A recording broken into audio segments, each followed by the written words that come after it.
Well, g'day curd nerds. Today we're doing a taste test for our Pecorino Ricotta Salata.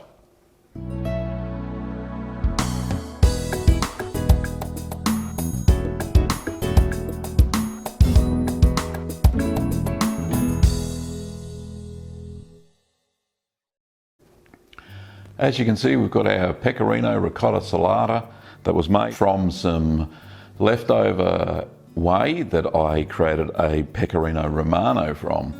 There was a fair bit of leftover solids in the milk, so I've let this mature. It's got a natural rind, and the thing is, it smells absolutely amazing for a ricotta that's just been pressed and heavily salted. It seems to have an amazing flavour profile. Well, so it certainly has an amazing smell to it. So I'm just going to scrape a little bit off. So I'm just taking some scraping, so some curls.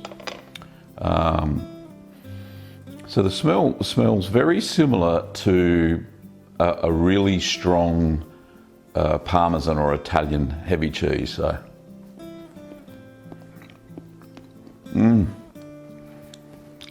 I tell you, the flavours are so complex. Really very similar to a well-aged Parmesan or maybe even Romano itself.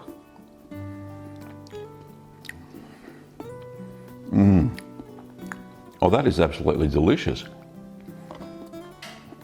And that's not just the surface. I've actually dug into the cheese. Itself. Now I was going to bit of grate it. It's still, I wouldn't say it's moist, but it's not dry and crumbly.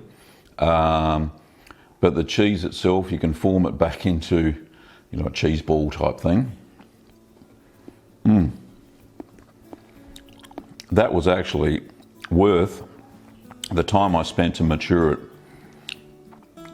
So this is about, I think I made the cheese in November, December 2017, and it's now mid-April. So that's a good for five months, maybe 6 months that I've matured this cheese for, and the flavour definitely shows. Very well worth making ricotta salata out of leftover whey, especially, well, in this instance, this is sheep's milk, or ewe's milk. Absolutely delicious. Probably some more complexity came from some of the white and blue moulds that grew around the cheese that I've subsequently scraped off a couple of times just to keep the rind clean. But that probably adds to the complexity of this cheese as well. But other than that, it's a very, very delightful cheese. I'm going to use it in a risotto that I'm going to make later on as a substitute for the Parmesan. So I think that'll add a lot of character and flavour to the risotto that we're going to make. I'm going to make a mushroom risotto. Anyway, there'll be another video on that, and you can check that out later on.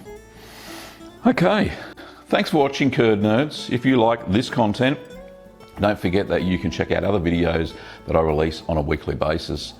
Also, if you'd like to be a patron of the show, you can pop over to the Patreon link, all for as little as $1 US, and that supports the show going forwards. And of course, you can buy kits, supplies, and equipment over at littlegreenworkshops.com.au. Thanks for watching curd nerds, and I'll see you next time.